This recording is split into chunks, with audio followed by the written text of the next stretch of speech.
The richness of Ethiopian culture is evident in its cuisine, and we're in Bushwick to meet Khadija Saraje over a plate of injera and to talk to her about the coffee ceremony that her cafe is named after, Bunna.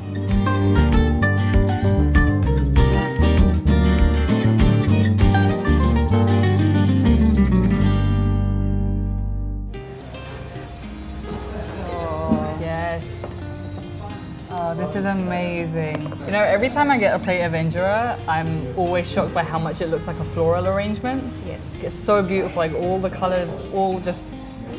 The communal act of it is really like the strength of it. So you're originally from Addis. Yeah, I was born and raised in Addis. The way Ethiopia is set up from region to region, it's kind of famous for different dishes. But Addis doesn't really have that. Addis is a mixture of like different... Everything. Yeah, everything. Right. It's like New York, really. Like, so mainly people ate what you see on this plate. Yeah.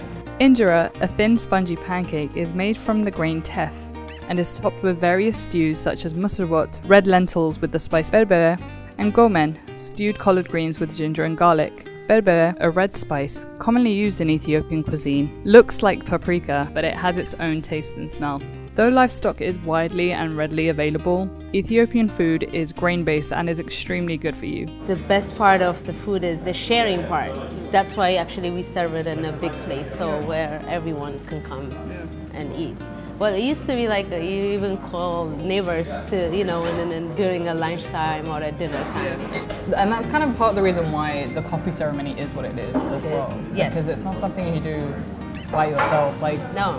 Yeah. Coffee culture has existed way before Starbucks was even a thing in Ethiopia. But no, it's not just a cup of coffee. Like it's not a cup of sipping coffee. like a great coffee. It's all about, you know, sharing. It's all about inviting new people to your place, friends, family, or neighbors. That's why it takes like at least an hour or, you know, more to make. So it just kind of forces you to have a conversation with your family while you wait for the coffee. Definitely. Coffee isn't just Ethiopia's #1 economic export, it's actually something that's rooted in culture and tradition. The raw coffee beans are washed and then roasted on a flat pan until the beans are shiny and black.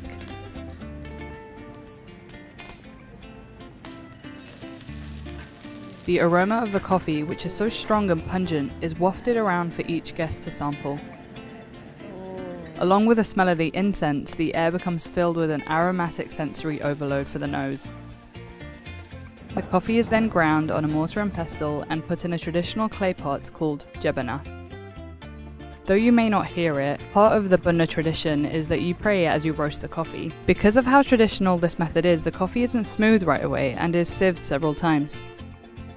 Though she's been in the States for over 10 years, this ceremony and her cuisine helps Khadija reconnect with home.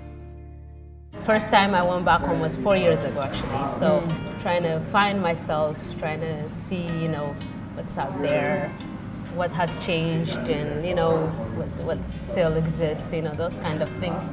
But it's a lot of things has changed so much. At first I was heartbroken, you know, to see that. What's changed? People don't have time for each other anymore as they used to be, because everyone is busy with their lives. Right. So. I think that's kind of one of the common things that like immigrants have to go through is going back to their homeland and realizing that it hasn't stayed how it has in your memory. Sure. And both you and the country have changed, and that nostalgia is kind of ruined. Yeah, sometimes. That's what I was actually looking for. You know, the old memory that I have was, you know, with my people, but it's not the same at all. Yeah. Do you feel like cooking this food helps you hang on to that memory? Oh, definitely. Yeah? Yeah, and especially now when I come back to myself, it's kind of connects me with, you know, a lot of things that I've lost. Yeah. When you do the Bunna ceremony, I know that you, as you're doing it, you have to pray. What do you pray for? I usually pray for Ethiopia. That's definitely that hopefully we're gonna find ourselves. Is it because you think you've lost yourself? In a way, yeah. I'm trying to find it now. So, yeah. I've had a great time here with Khadija. If you would like to see more episodes, please click here. It will be like appetizer. Yeah. And we will boil with sour cream and with butter. First we will make filling. We will puree it in a food processor. Can you press this button? I can do that.